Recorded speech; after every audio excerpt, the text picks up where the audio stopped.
Halo saudara-saudari seiman yang terkasih. Salam jumpa. Akhir-akhir ini ada banyak umat atau teman-teman yang bertanya pendapat saya tentang berita yang membuat kita semua mengelus dada.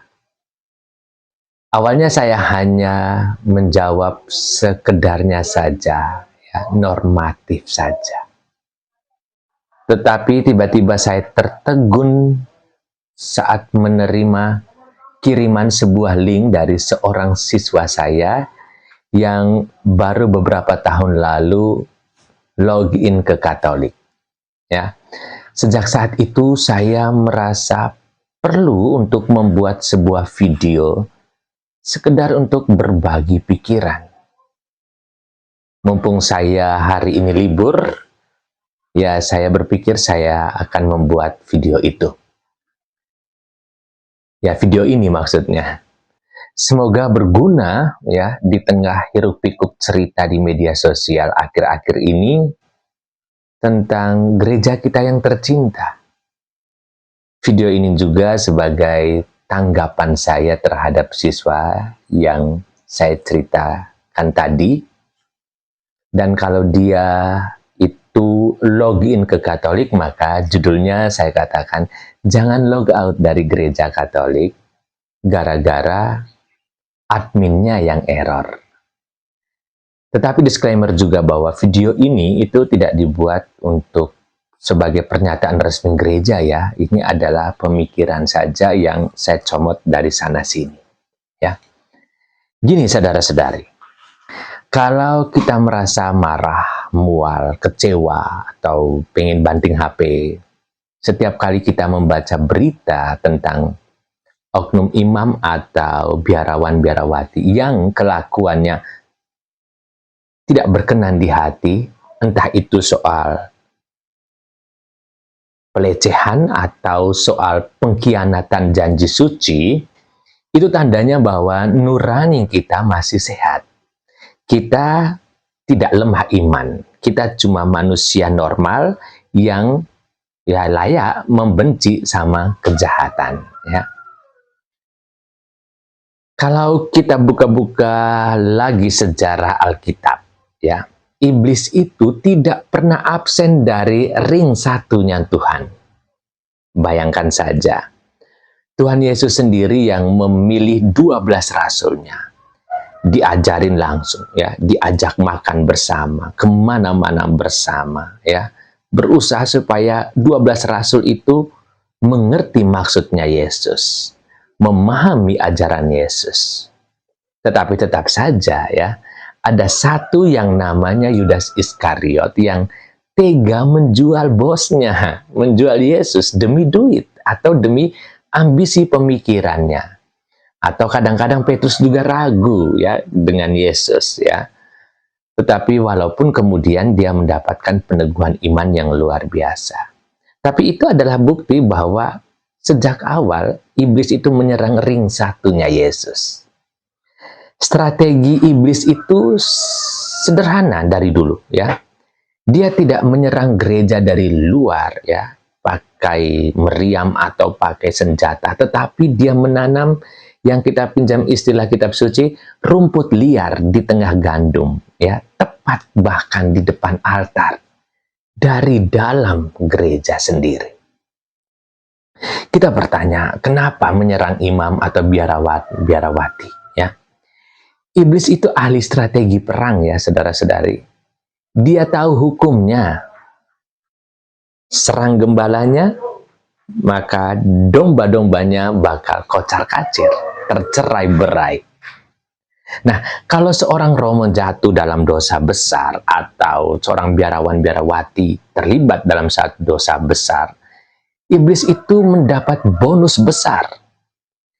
Iblis tidak hanya cuma merusak hidup si oknum, tetapi dia juga menggunakan berita itu atau kejadian itu untuk membuat kita merasa jijik dan akhirnya mengambil keputusan yang salah seperti malas gereja. Dia ingin kita itu berpikir seperti, kalau romonya saja seperti itu, mending saya tidak usah beragama sekalian.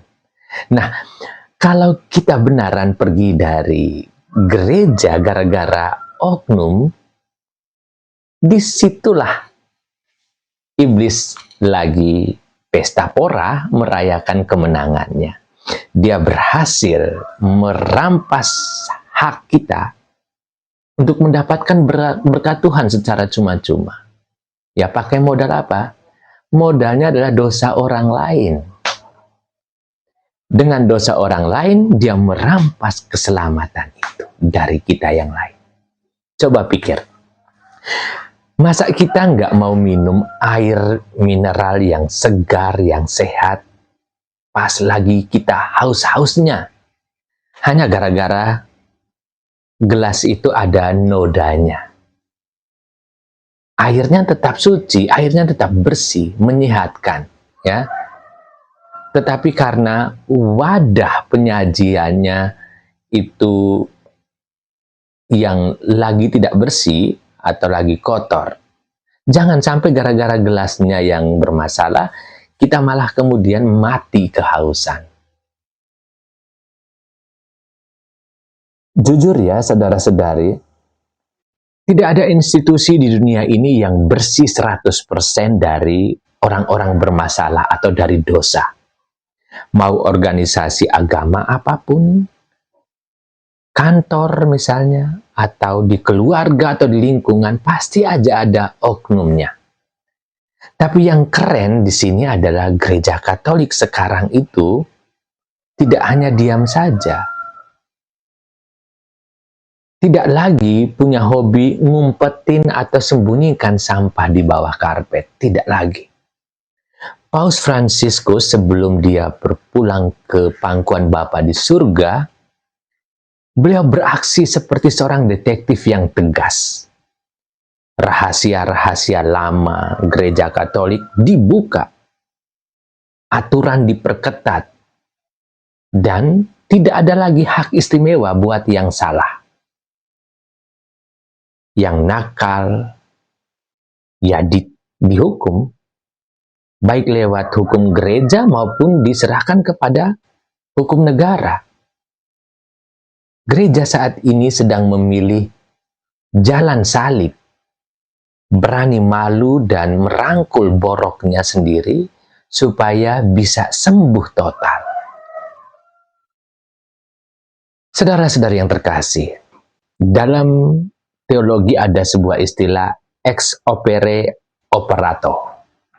Intinya begini, berkat Tuhan dalam sakramen itu asalnya dari Yesus, bukan dari seberapa sucinya si Romo. Ibarat kita mendapat paket barang mewah dari kurir, ya, mau kurirnya jutek, belum mandi, atau lagi banyak utang, marah-marah, tidak senyum, isi paketnya tetap barang mewah milik kita. Nah, Romo itu juga, atau biarawan-biarawati itu juga cuma bejana tanah liat yang gampang retak. Tapi isi dalamnya tetap harta. Tetapi berkatnya tetap berkat surgawi. Ya. Jadi, apa langkah kita sebaiknya sekarang ini? Nah, ini waktunya kita untuk naik level, ya, naik kelas secara rohani tentunya. Jangan jadikan oknum sebagai pusat imanmu. Kalau kita marah, jadikan kemarahan itu doa supaya gereja itu makin bersih dan para korban itu juga dapat keadilan.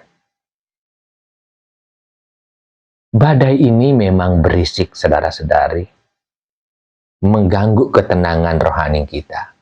Tapi ini adalah proses pembersihan.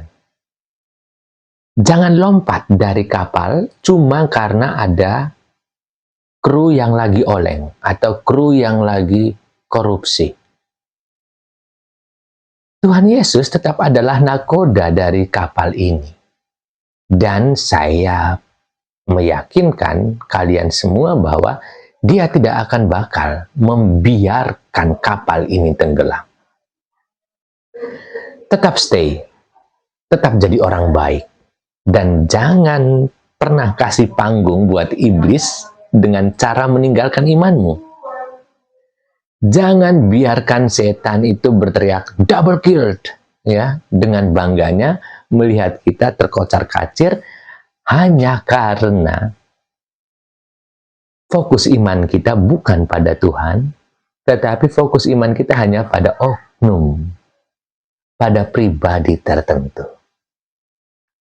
Saudara-saudari yang terkasih, demikian ini pendapat saya. Kalau kalian merasa punya ide tambahan atau pemikiran yang lain, boleh ditulis di kolom komentar ya. Kalau kalian merasa ini bermanfaat, silakan dibagikan ke saudara-saudarimu yang juga sedang bingung atau yang juga sedang mencari-cari jawaban atau yang sama seperti yang saya alami, bertanya ya. Mari kita menyikapinya dengan lebih tenang, lebih bijaksana, dan jangan lupa untuk tetap berdoa. Jangan log out ya, hanya gara-gara adminnya yang tidak benar. Oke? Ingat loh ya. Nahkoda yang sesungguhnya itu adalah Tuhan Yesus. Bergabunglah bersama kami, keluarga hati kudus Yesus dan Maria. Ada imam, bruder dan suster, berbagi hidup dalam karisma yang sama.